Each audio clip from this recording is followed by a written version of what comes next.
এই সত্ৰখন মহাপুৰুষ শ্ৰীমন্ত শংকৰদেৱে নিজে স্থাপন কৰা সত্ৰ। বৰদোৱাত 1449 খ্ৰীষ্টত জন্মগ্ৰহণ কৰিছিল যদিও পাটবাউসীত তেওঁ প্ৰায় 1550 খ্ৰীষ্টাব্দত আহি শংকৰদেৱৰ থানত পাইছে। তেওঁ আহোঁতে ধনুঘণ্টা যান অৰ্থাৎ কীৰ্তন ঘৰৰ পাছফালেদি থকা যিটো যান আছে সেই যানটোৰে আহি নাও ৰাখি ইয়াত নৈসৰ্গিক দৃশ্য দেখি আপ্লুত হৈছিল আৰু সেইকাৰণে নিজে ইয়াতে এই সত্ৰ স্থাপন কৰিছিল। মহাপুৰুষ গুৰুজনাৰ যদি জন্মস্থানক আমি বৃন্দাবন বুলি কওঁ তেতিয়াহ'লে পাটবাউসী তেওঁৰ কৰ্মক্ষেত্ৰ। চৰকাৰে টুৰিজিমৰ দ্বাৰাই আমাৰ সত্ৰৰ একেবাৰে ওচৰতে গেষ্ট হাউচৰ কাৰণে পইচা দিছে আৰু এটা 50 লাখ টকাৰ ঘৰ ইতিমধ্যে তৈয়াৰ হৈছে।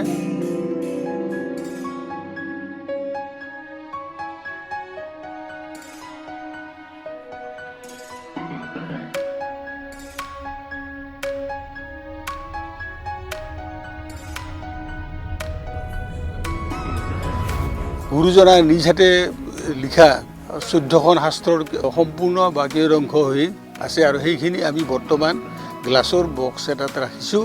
ইনফ্ৰাষ্ট্ৰাকচাৰটো হৈছে কিন্তু ইণ্টাৰনেল ডেক'ৰেশ্যন অৰ্থাৎ পুথিখিনি থোৱাৰ কাৰণে বিজ্ঞানসন্মতভাৱে বাকচ তৈয়াৰ কৰিব লাগে। সেইটো আমাৰ ইয়াত তেনেকৈ জনা মানুহ নাছিল, নাই কাৰণে আমি আৰ্কিটেক্সাৰ প্লেন এষ্টিমেট বনাব দিছোঁ আৰু সেইটো হৈ উঠিলে আমি সেইখিনি কামো কৰিব পাৰিম।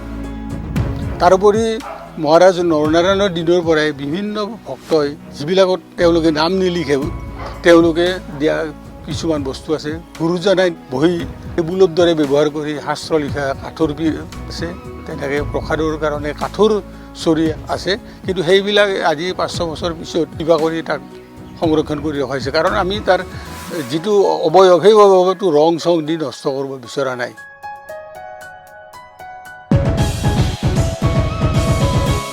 চেনীগৰম গাছ এটা লৈ আহি ইয়াতে ৰোপণ কৰিছিল আৰু সেই গাছডালৰ তলত এই সেইটো আছিল, তেওঁ বহি গা ধুইছিল আৰু ভকতে নদীৰ পৰা পানী আনি দিছিল।